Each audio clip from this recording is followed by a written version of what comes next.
তাকলিদ করা নিয়ে একটি জাল হাদিস, যার কোনো আসল নেই। তারা আসলেতে তাকলিদ করার জন্য মানুষকে বলে এবং এমন হাদিস তারা বানিয়ে পেশ করে ফজিলতপূর্ণ, যে হাদিসে ফজিলত ভরা রয়েছে। বলছেন, মান কাল্লাদা আলিমান লাকিয়াল্লাহ সালিমান, যে ব্যক্তি কোনো আলিমের তাকলিদ করবে, অন্ধ অনুসরণ করবে, আল্লাহ সুবহানাহু ওয়া তাআলার সাথে সহিহ সালিম দেখা হবে, মুলাকাত করবে,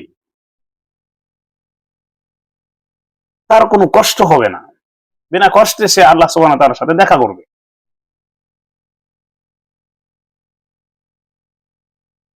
এই ব্যাপারে আল্লামা আলবানী রাহিমাহুল্লাহ বলছেন যে